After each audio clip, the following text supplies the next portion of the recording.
used to think I was really good at skincare, but I was not. So these are 5 skincare mistakes that genuinely wrecked my skin.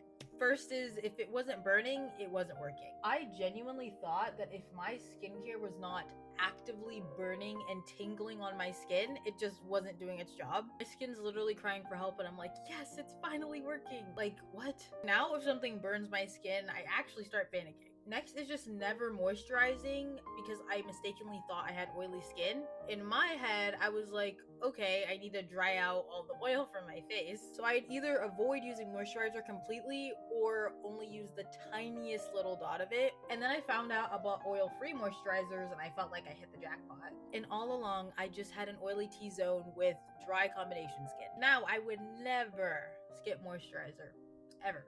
Next thing is I would try out all these new skincare products, break out from them for weeks on end and be like, oh yeah, it's fine, I'm just purging. Babe, it's a $10 moisturizer and you've been using it for 2 months and you're still breaking out. Like, this is not purging. This is why it's so important to actually know what you're talking about, because I did not know what I was talking about. Now I know that I have sensitive skin and sometimes things just break me out, which just means I needed to stop using it and find something else that actually worked for me.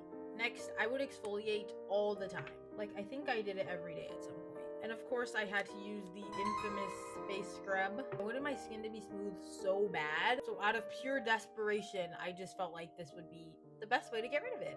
And that, of course, just made things worse. And finally, I specifically remember being like a broke 8th grader. And of course, that meant I had to be a DIY beauty queen. But I didn't just want a face mask made out of honey. Nope. It needed to be the strongest, most potent thing that I could concoct in the kitchen. So I would take like the strongest face mask that I owned, mix it with apple cider vinegar and just slather it all over my face. I do remember this being a trend at the time with like a particular clay mask, and I would do that like multiple times a week. Mind you, I'm barely moisturizing my face and already exfoliating all the time. Some other honorable mentions are using toothpaste on my acne every single night to dry it out, and using Elmer's glue as a nose pore strip. I actually needed to be restricted from the internet. Safe to say that I learned from my mistakes. And of course there's more, but that's all I can handle for today.